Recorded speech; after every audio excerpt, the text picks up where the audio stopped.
नमस्कार, जय हिंद। एक बहुत ही ख़ास केस स्टडी है, उसके बारे में डिस्कस करता हूँ। इस केस स्टडी का नाम मैंने रखा है, जब रक्षक ही भक्षक हो जाए। इसमें बताऊँगा एक्सेस कंट्रोल सिस्टम के बारे में कि एक्सेस कंट्रोल सिस्टम की जिम्मेवारी जिस पर होती है और वही अगर उसको दुरुपयोग करने लगे तो कितनी परेशानी होती है, आप इस केस स्टडी से समझ सकते हैं। तो सीधे अब मुद्दे पर आते हैं। अक्सर यही सजेस्ट किया जाता है कि हमेशा वर्कर्स के आने जाने, एम्प्लॉई के आने जाने के लिए इलेक्ट्रॉनिक सिस्टम पर आधारित एक्सेस कंट्रोल सिस्टम लगाना चाहिए, ताकि इसमें किसी भी तरह का मैनुअल इंटरवेंशन ना हो और सब कुछ बिल्कुल ट्रांसपेरेंट तरीके से काम हो सके। तो मैं एक आपको इसी से जुड़ा हुआ एक घटना बताता हूँ, ताकि आप भी उसके बारे में अवेयर हो सकें।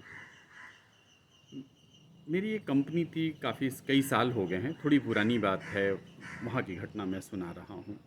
उसमें हुआ क्या था कि मेरे एक टीम मेंबर ने मुझे बताया कि एक कोई ख़ास बंदा है, एक पर्टिकुलर एक स्टाफ है, जो कि वहाँ पर आने का सभी का ऑफिस में समय 9 बजे का होता है, पर ये अक्सर ही पौने 10 बजे, साढ़े 10 बजे, सवा 10 बजे, 11 बजे अलग अलग समय पर डेली आते रहता है। और मेरी सिक्योरिटी टीम ने बोला कि ये कुछ महीनों से चल रहा है।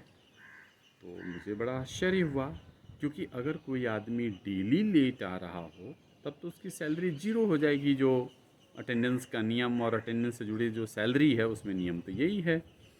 फिर आखिर ये ऐसे कैसे कर रहा है, तो इससे वे डाउट हुआ। तो मैंने फिर अपनी टीम के साथ ब्रेनस्टॉर्मिंग किया।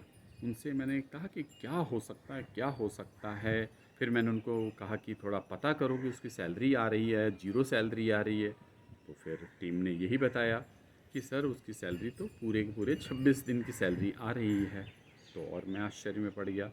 फिर मैंने कहा कि क्या कारण है, कैसे हो सकता है। फिर मैंने इसके लिए एचआर टीम से डिस्कस किया कि इसका आप अटेंडेंस मेरे को दो। तो एचआर टीम से मैंने जब बात की तो उन्होंने जो अटेंडेंस दिया तो उसमें हमेशा वो देखा कि 9 बजे से पहले ही वो आ रहा है, मतलब यानी कि जो टाइम ऑफिस के आने का है उससे पहले ही हर दिन वो आ रहा है। तो मैं बड़ा आश्चर्य में पड़ गया। फिर मुझे लगा कि मेरी जो सिक्योरिटी टीम मुझे जो ब्रीफ कर रही, शायद वो गलत कर रही, कुछ तो गड़बड़ है। तो मैंने बोला कि भाई ऐसे कैसे हो सकता है, वो तो देखो अटेंडेंस में ऐसा आ रहा है। तो फिर मेरी टीम ने मुझे सीसीटीवी के फुटेज हर दिन के दिखलाए और बोले कि सर देखिए ये हमेशा कितने बजे आ रहा है, अपना टू व्हीलर पार्किंग में पार्क कर रहा है, फिर वो आ रहा है।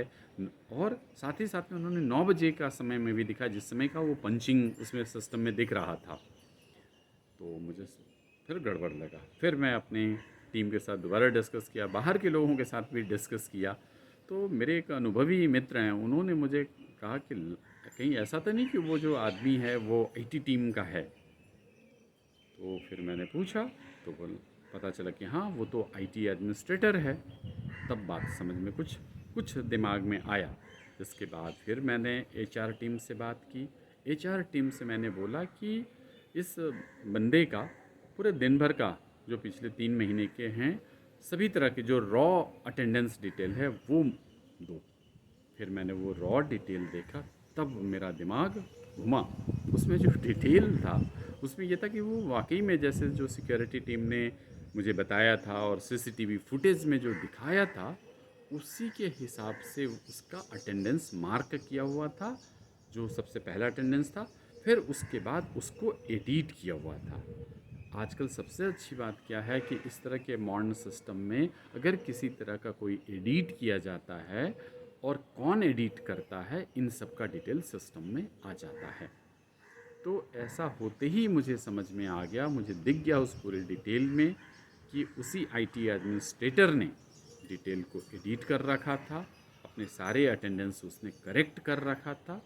फिर उसके बाद मैंने पूरा डिटेल लिया, सीसीटीवी का फुटेज लिया, सिक्योरिटी टीम के जो डिटेल था, सिक्योरिटी टीम के जो स्टेटमेंट्स थे वो लिया, फिर आईटी एडमिनिस्ट्रेटर के जो बॉस थे उनका स्टेटमेंट लिया।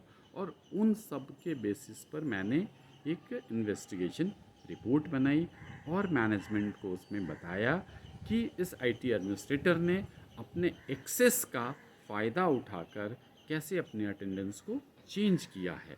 ये मैनेजमेंट को मैंने सौंप दिया और उसके बाद मैनेजमेंट ने बहुत कड़ा एक्शन लिया, इमीडिएट बेसिस पे उस महाशय को टर्मिनेट कर दिया।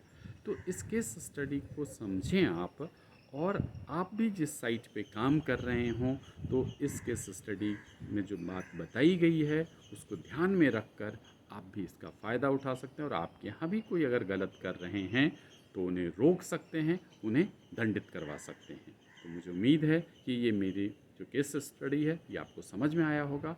अगर आपको समझ में आया है तो काइंडली आपसे रिक्वेस्ट है कि इस यूट्यूब चैनल पर बने रहें, इस यूट्यूब चैनल को सब्सक्राइब करें, लाइक करें, कमेंट करें, शेयर करें।